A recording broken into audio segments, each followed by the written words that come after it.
Good morning. आज हम देखने वाले हैं magnetic field due to a circular current carrying coil या सर्कुलर लूप। पूरी कॉइल से, आधी कॉइल से, 1/4 कॉइल से देखेंगे तो वहां पर आपको अमाउंट ऑफ यानी कि स्ट्रेंथ ऑफ मैग्नेटिक फील्ड तो बताना ही है, जो कि आप फॉर्मूले से कर सकते हो। लेकिन जो सबसे बड़ी प्रॉब्लम स्टूडेंट्स को आती है वो आती है डायरेक्शन फाइंड करने में। कई बार तो डॉट आ रहा है, कई बार क्रॉस आ रहा है, कई बार आई कैप आ रहा है, माइनस आई कैप आ रहा है। इन सबको समझते हुए इसको आगे बढ़ना है। तो फॉर्मूले को साइड में रखते हैं, पहले डायरेक्शन फाइंड करना सीखते हैं। जैसे कि आपके सामने जो पेज होगा, ये पेज है, आप इस तरीके से लिखेंगे तो इस पेज के परपेंडिकुलर वाली जो भी चीजें होगी, जो इस पेज से जस्ट बाहर आ रही है, उसको आप बोलोगे perpendicular to the plane outwards, और उसको बताया जाएगा डॉट से। ऐसे ही जो भी चीजें इस पेज के सीधा परपेंडिकुलर अंदर जा रही होगी, उसको बताया जाएगा perpendicular to the plane and inwards. अब क्यों डॉट और क्रॉस ऐसा है, उसके लिए मैं ऑलरेडी एक शॉर्ट बना चुका हूं। स्क्रू रूल के अकॉर्डिंग वो होता है कि जब भी कोई चीज आपसे दूर ऐसे जा रही है तो पीछे का हिस्सा दिख रहा है स्क्रू का, तो वहां स्क्रू को टाइट करने का कुछ ऐसा हिस्सा होता है, और वहीं बदल दूं मैं उसको तो ऐसा पिन पॉइंट शार्प दिखता है, वैसा ही कुछ है। तो हमेशा क्या है, डॉट और क्रॉस से भी काम नहीं चलता। जैसे मान लो कई बार आपको एक कोऑर्डिनेट टाइप का सिस्टम दे देंगे कि ये एक्स एक्सिस है, ये वाई एक्सिस है और ये जेड एक्सिस है। अब कोई भी, जैसे अगर इस वाई एक्स प्लेन के परपेंडिकुलर कुछ होगा, वाई एक्स प्लेन के परपेंडिकुलर अगर कुछ होगा तो वो होगा या तो z या माइनस जेड। मतलब वाई एक्स प्लेन के परपेंडिकुलर होगा या तो k या माइनस k। ऐसे ही वाई जेड, मैं वाई जेड बोल रहा था क्या, वाई एक्स, वापिस से देखो, वाई एक्स प्लेन के परपेंडिकुलर वो होगा जो इन दोनों में काउंट नहीं होगा। वाई एक्स में वाई और एक्स दोनों ही नहीं होगा, वो होगा जेड वाला। तो मतलब अगर मैं बात कर रहा हूं वाई एक्स प्लेन के परपेंडिकुलर की, तो वो होगा जेड बाहर की साइड या अंदर की साइड माइनस जेड। तो बाहर की साइड मतलब के कैप और अंदर की साइड मतलब माइनस के कैप। ऐसे ही अगर मैं बात करता हूं वाई जेड प्लेन की, तो वाई जेड प्लेन में क्या होगा, एक्स वाला होगा या तो माइनस एक्स वाला होगा। मतलब या तो होगा प्लस आई कैप या होगा माइनस आई कैप। ऐसे ही अगर मैं बात करता हूं जेड एक्स प्लेन की, तो इसमें जेड और एक्स को छोड़ के होगा, मतलब बचा क्या, थर्ड वाला वाई बचा, तो या तो प्लस वाई या माइनस वाई, मतलब प्लस जे कैप और माइनस जे कैप। इसको समझते हुए करेंगे। पहली बार में जो हम क्वेश्चन करेंगे कोइल के, वो ऐसे मानते हुए करेंगे कि जो भी कोइल्स है वो इसी प्लेन में रखी हुई है, तो या तो मैग्नेटिक फील्ड बाहर आएगा डॉट, या अंदर आएगा क्रॉस। उसी को करेंगे, फिर थोड़ा सा मैं लेवल बढ़ाऊंगा। चलो, जैसे सबसे पहले हम क्या करते हैं, एक कॉइल ली, ये सर्कुलर कॉइल है, इसके सेंटर पर आपको मैग्नेटिक फील्ड फाइंड करना है। मान लो करंट की डायरेक्शन ये है आई, ठीक है, और इस कॉइल की रेडियस जो है वो है आर। तो यहां पर फॉर्मूला होता है सिंपल, बहुत ही सिंपल फॉर्मूला होता है, B इक्वल्स टू, मतलब सेंटर के लिए mu naught I upon 2r, जहां पर आई जो है करंट है और आर जो है इसकी रेडियस है। अब आप सोचो कि सर्कल वाली चीजों में जनरली पाई आता है, लेकिन यहां पर पाई नहीं आ रहा, वो वायर वाले में आता है, स्ट्रेट वायर में। यहां पर पाई नहीं आता, ये कंफ्यूज करता है। अब हम बात करें अगर डायरेक्शन की, तो उसके लिए क्या करना पड़ता है, आपको हाथों का नेचुरल मूवमेंट देना पड़ता है करंट की डायरेक्शन में। तो करंट ऐसे जा रहा है, करंट ऐसे जा रहा है, तो हाथ मतलब अंगूठा कैसा आया, बाहर की तरफ। तो जब अंगूठा बाहर आ रहा है तो ये मैग्नेटिक फील्ड की डायरेक्शन बता रहा है, मतलब मैग्नेटिक फील्ड की डायरेक्शन आउटवर्ड्स है, इतना बताया। अब क्योंकि कोई इस प्लेन में है, तो वो जो अंगूठा आ रहा है वो जस्ट इस प्लेन के परपेंडिकुलर आ रहा है, मतलब डॉट। मतलब अगर मैं बात करूं डायरेक्शन की, तो परपेंडिकुलर टू द प्लेन और ये आउटवर्ड्स, ठीक है। दूसरा तरीका ऐसा समझो कि इसमें जो करंट फ्लो हो रहा है वो एंटी क्लॉकवाइज डायरेक्शन में हो रहा है। वैसे एंटी को ऐसा लिखा जाता है एंटी, लेकिन अगर मैं ऐसे लिखूं एंटी क्लॉकवाइज, तो एंटी क्लॉकवाइज में कौन सा पोल बनता है, नॉर्थ पोल बनता है, और नॉर्थ पोल होता है डॉट, ठीक है। आप बोलो कि अगर करंट की डायरेक्शन अपोजिट कर दे, तो बिल्कुल सही बात है, कर सकते हैं, कुछ भी क्वेश्चन आ सकता है। ये हो गई करंट की डायरेक्शन अपोजिट। अगेन आपको आई करंट फ्लो हो रही है, आर रेडियस है, तो इसके सेंटर पर मैग्नेटिक फील्ड फाइंड करना है, तो उसका अमाउंट तो यही आएगा mu naught I upon 2r, क्योंकि सब कुछ चीजें सेम है, आई करंट है, आर रेडियस है, लेकिन डायरेक्शन चेंज होगी। तो ये आप समझ सकते हो कि जिस इसका अपोजिट है, तो परपेंडिकुलर आउटवर्ड है, तो ये परपेंडिकुलर इनवर्ड होगा, क्रॉस होगा। लेकिन उसको समझते हैं कैसे। अब हाथ को आपको ऐसे नहीं घुमाना, हाथ को ऐसे घुमाना। जब हाथ ऐसे घुमाओगे तो अंगूठा अंदर जाएगा, मतलब perpendicular to the plane, inwards होगा, और उस केस में यहां पर जो डायरेक्शन आएगी वो आएगी क्रॉस। तो B इक्वल्स टू आएगा mu naught I upon 2r, और ये perpendicular to the plane inwards. जब करंट क्लॉकवाइज फ्लो हो रही है, क्लॉकवाइज में क्रॉस आता है, C for clockwise, C for cross, ऐसा समझ लो, इसको बोलते हैं साउथ पोल। चलो, अब क्या किया आपको कि पूरी कॉइल की जगह उन्होंने क्या किया, आधी कॉइल दिया आपको। मतलब ये पूरी कॉइल ना देके उन्होंने क्या कर दिया, हाफ कॉइल दे दी, इस तरीके से। तो लॉजिक से समझ में आ रहा है हमें कि जब हाफ कॉइल दी है तो पूरी कॉइल से मैग्नेटिक फील्ड बन रहा था mu naught I upon 2r, तो आधी कॉइल से कितना बनेगा B equals to mu naught I upon 2r multiply by half, तो B इक्वल्स टू कितना हो गया 1/4 mu naught I upon r। तो जो पूरे की वजह से बन रहा था उसका आधा हो गया। देखो यहाँ पर ये चीज समझ में आती है। और अगर मैं करंट की डायरेक्शन ऐसे दे दूं, मतलब क्लॉकवाइज मतलब क्रॉस, ये हो गई। ठीक है, बार बार बताने की नीड नहीं है कि हाथ ऐसे नहीं घूमेगा, ऐसे घुमाना पड़ेगा। अब क्या किया कि यहां पर 1/4 कॉइल दे दी, ये लो। तो जब 1/4 कॉइल दे दी है आपको, तो B इक्वल्स टू कितना हो जाएगा, पूरे कॉइल से कितना था mu naught I upon 2r, तो 1/4 से कितना होगा 1/4 का मल्टीप्लाई कर दो, सिंपल सी बात है, तो mu naught I upon 8r हो जाएगा। ठीक है, अब देखो इसको मैं एक बार यहां से मिटा रहा हूं। क्या चेंज किया, आपको लगेगा मैं वही वाला डायग्राम वापस से बना रहा हूं, लेकिन वही वाला डायग्राम नहीं है वो, ये इस तरीके से। ये अब जिसको लॉजिक लगाना आता है उसको समझ में आ जाएगा कि क्योंकि पूरी कॉइल से था mu naught I upon 2r, तो यहां पर 1/4 कॉइल हटा दी है, तो बची है 3/4 कॉइल। 1 2 3 3/4 बची ना, एक हिस्सा, दूसरा हिस्सा और तीसरा हिस्सा, पहला हिस्सा, दूसरा हिस्सा, तीसरा हिस्सा, तो 3 हिस्से बचे हैं 4 में से, तो आंसर 3/4 की टर्म में आना चाहिए इस तरीके से। तो आप देखो खुद कि पूरे की वजह से कितना था mu naught I upon 2r, ये पूरे में से था माइनस 1/4, ये वाला माइनस कर दूं तो mu naught I upon 2r और ये 1/4 तो चली जाए।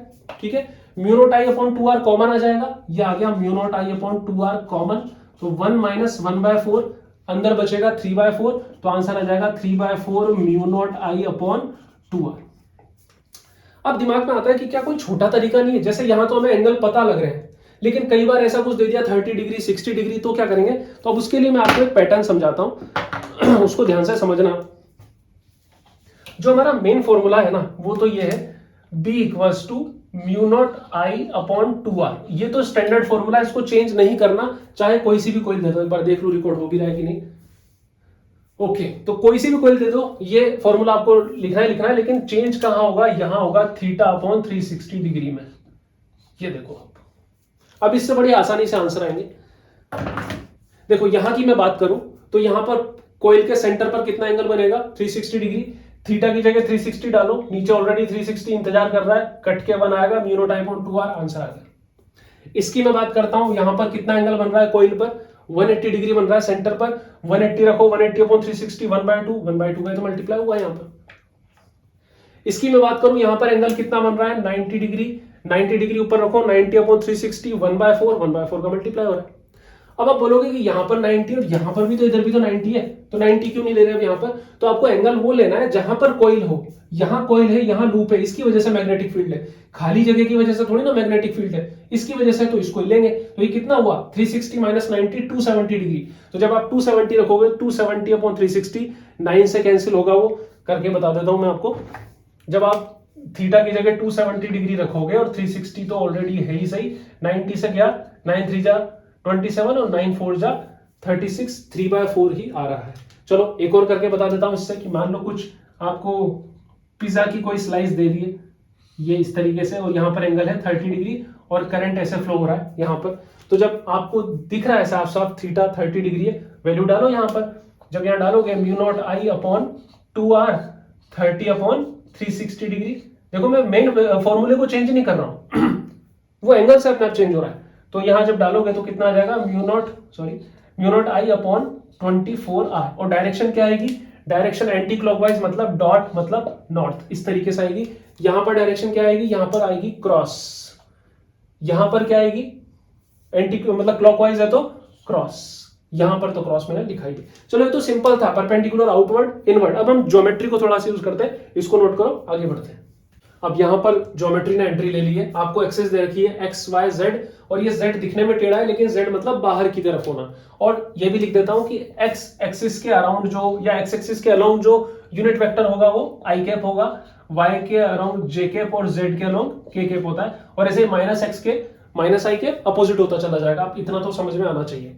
यहां पर हमने देखा कि मान लो आपको एक कॉइल दे रखी है जिसमें से I करंट ऐसे फ्लो हो रही है और इसकी रेडियस r है, बिल्कुल सिंपल से शुरुआत कर रहे हैं, तो आपको मैग्नेटिक फील्ड बताना है। बेसिकली इसकी वजह से जो मैग्नेटिक फील्ड इसके सेंटर पर बनेगा, इस कोयल के सेंटर पर बनेगा, वो कितना होगा, B equals to mu naught I upon 2r। ये सबको पता हो गया, अब तो कोई इशू नहीं है।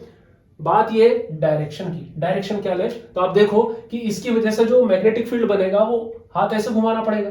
हाथ ऐसे घुमाओगे perpendicular to the plane, inwards. Inwards मतलब प्लस जेड की तरफ नहीं, अंदर वाला, माइनस जेड की तरफ मतलब माइनस के कैप। ये इसकी वजह से मैग्नेटिक फील्ड होगा। ठीक है, समझ में आ रहा है। अब देखो क्या क्या चेंजेस कर सकता हूं।